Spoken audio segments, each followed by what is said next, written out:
조그만한 일에도, 진짜 조그만한 일에도 내가 주님께 묻는 것이 뭐냐? 나는 할 수 없다라는 거 아닙니까? 내가 할 수 없으니까 내 안에 찾아오신 그 예수님께 묻는 것이죠. 내가 할 수 있으면 주님께서 뭐 내 안에 있든 말든 내가 알아서 하면 되지. 그치? 그것은 믿음의 생활이 아니다라고. 굉장히 쉬운 일인데 또 막상 우리가 습관이, 우리가 하던 것이 습관이 되어 있어갖고 굉장히 또 어렵습니다. 그러나 오늘 이 말씀이 우리 삶 안에 생명이 되면요, 이제 기억나게 하십니다. 아, 그렇지. 또 내가 하려고 했네. 내가 주님께 물어야 된다. 26절에 보니까 한 번 더 이야기를 합니다.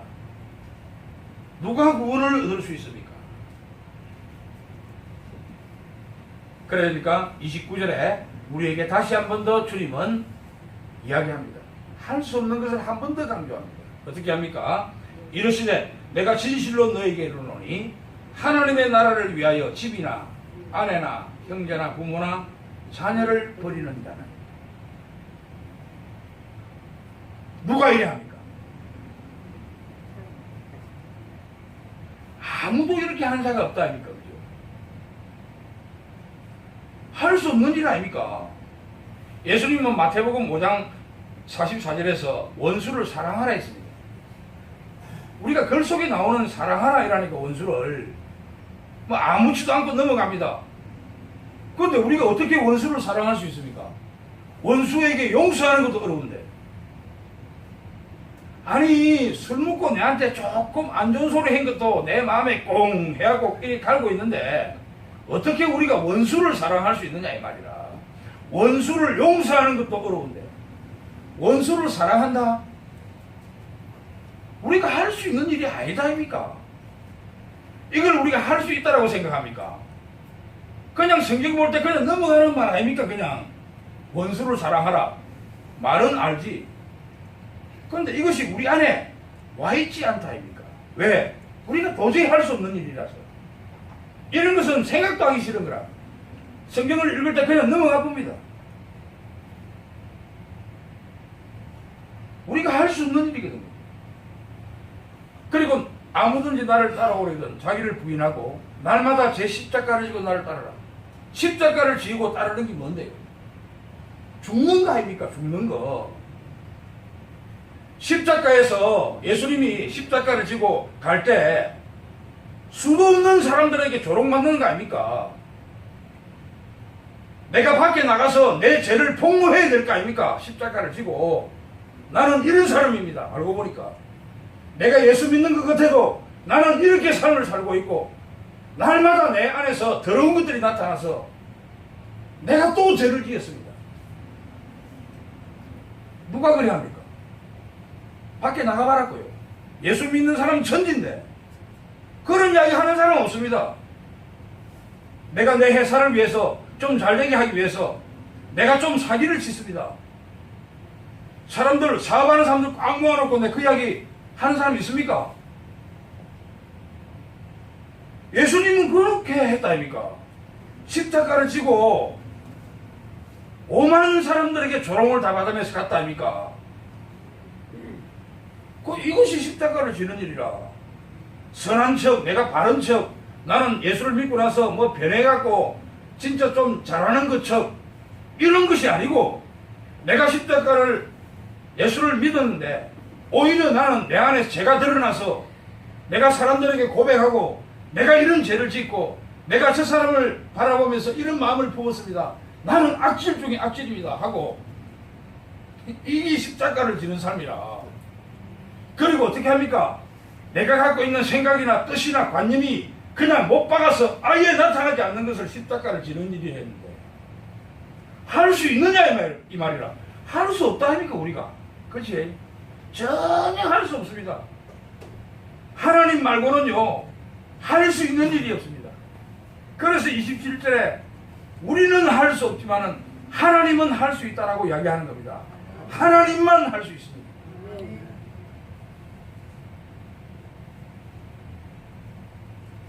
우리는 우리가 할 수 없다는 것을 알아야 될 뿐만 아니라 하나님은 할 수 있다는 것을 깨달아야 된다라고 오늘 예수님께서 우리에게 가르치고 있는 것입니다. 아멘. 이것이 믿음의 생활이다. 아멘. 그런데 그 청년은 어떻게 했습니까? 자기가 할 수 없는 것은 깨달았지만 하나님이 할 수 있다는 것을 알지 못했으니까 떠나본 거예요. 그러니까 우리가 할 수 없다는 것만 알아서 되는 것이 아니다 이 말입니다. 할 수 없다는 것을 알았을 때 하나님만이 할 수 있다는 것을 아는 것 또한 필요하다. 이것이 믿음의 생활이다 라고 가르치고 있습니다. 사람이 할 수 없는 것을 하나님이 할 수 있는 것의 시작인 것입니다.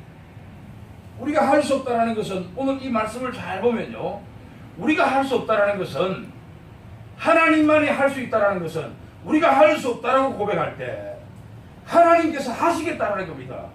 이제 하나님이 시작하겠다는 겁니다. 우리 안에서 하나님이 우리 안에서 시작하면요 완전 승리합니다. 아멘. 승리할 수밖에 없어요. 아멘. 이것은 100%입니다. 왜? 아멘. 애초에 세상을 하나님께서 지으셨어요. 세상 돌아가는 거 다 압니다. 내가 중국에서요 물었습니다. 중국 사람한테. 이 사람이 집에 가면요 배가 불룩하게 튀어나온 이거 있죠. 막 뭐라노 그 건복주 비슷하게 생긴 거. 그거 해놔놓고 앞에 향을 꼽아놓고 내보고 절해라는 기라. 그걸 내가 웃으면서 야 이거는 다 우상이다. 이거 버리라. 아 아니다 이게 나를 이렇게 부자로 만들었다. 그 사람 제법 부자거든. 왜냐하면 여우하고 수달을 한 10만 마리를 키운다. 그 농장이 구농장까지 있어. 그런데 내하고 이제 의형제를 맺었단 말이야. 그 내가 뭐라고 이야기했냐면 통역관한테 이야기했습니다. 야, 내가 저 건복주에게 뺨을 한 차례 셔리면 그럼 나는 완전 망하겠네. 그러면 내가 뺨을 한 차례 셔릴 테니까 내가 망하는지 망하지 않는지 그거 한번 봐라. 그렇게 이야기해라 이랬거든. 그리고 나서 내가 어떻게 이야기했느냐. 이 세상에 하나님이 있는 것을 아는가 물었습니다. 이 천지를 창조한 분이 누군가 물었습니다. 그러니까 이 건복주가 물었어. 아이래. 그럼 뭐 부처가 이러니까 아이래. 그럼 너희 나라에서 태어난 공자가 이러니까 아니라. 그럼 누구 이러니까 가만히 있더라고. 혹시 하나님 아이가 이러니까 하나님 맞는 것 같아. 바로 이 말입니다. 그 사람은 더듬어서 우리에게 알게 했지만 우리는 바로 적석에서 믿는 자들로서 오늘 이 말이 하나님만이 하실 수 있다는 이 말을 우리 안에 넣어요. 딱 이것이 믿음이 돼요.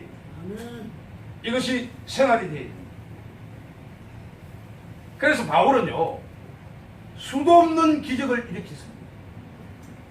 죽은 자를 살립니다. 아픈 자가 완전히 깨끗이 치유됩니다. 귀신들이 막 떠나갑니다. 그들 속에 있는 근심 걱정들이 다 없어집니다. 그런데요 교회에 갈 때마다 그는요 그런 말 일절 안 합니다. 뭐만 이야기하느냐. 교회 갈 때마다 내가 사는 것이 아니고 그리스도라고 말합니다. 그렇죠? 이 말이 무슨 말입니까? 바울은 이 말씀을 깨달은 거예요. 자기는 할 수 없고 내 안에 계신 그 예수가 한다라고 가르치고 있는 거죠. 이것이 믿음의 생활이다 라고 가르치고 있습니다. 에스겔서 36장 27절에 보면 또 내 영을 너희 속에 두어 너희로 내 율례를 행하게 하리니 너희가 내 율례를 지켜 행할지리라. 이 말이 무슨 말이고 하면요 하나님의 영으로 율례를 복종케 하시고 규례를 지켜 행하게 하신다. 하나님께서 우리 안에 함께 하시니까 하나님이 정하신 그 율법이나 규례나 이 모든 것들을 하나님께서 그것을 복종케 하시고 행하게 하신다 이 말입니다. 하나님께서 전체를 다 하게 하신다 이 말입니다. 예수님께서 우리에게 산상수훈을 통해서 하나님의 법보다 더 높은 법을 우리에게 이야기했습니다. 여자만 보고 저 여자가 참 좋다라고 생각하는 마음까지 품으면 가늠했다라고 이야기하니까 얼마나 높은 법입니까? 남자들은 그러면 전부 눈 빼고 살아야지. 그죠? 그런데 이걸 지키라라고 했던 이유가 뭡니까? 예수님께서 우리 안에서 지키게 하겠다라고 이야기해주고 있는 말입니다. 자기가 본인이 직접 지키게 할 수 있다라고 가르치고 있는 거죠.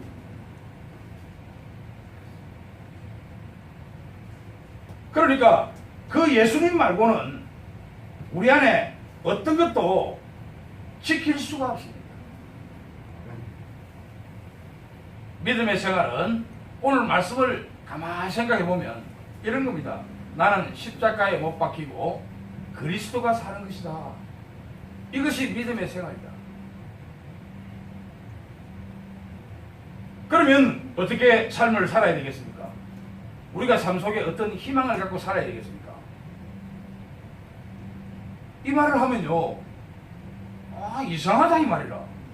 아니 세상에 지금까지 가르침이 희망을 갖고 살아라 했는데 지금 그러면 희망을 버리라는 말인가?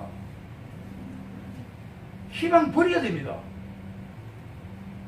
믿음의 생활은요, 우리가 갖고 있는 희망을 버리는 것입니다. 우리가 갖고 있는 우리 자신을 개선하고 하는 이 노력, 이거 버려야 돼요.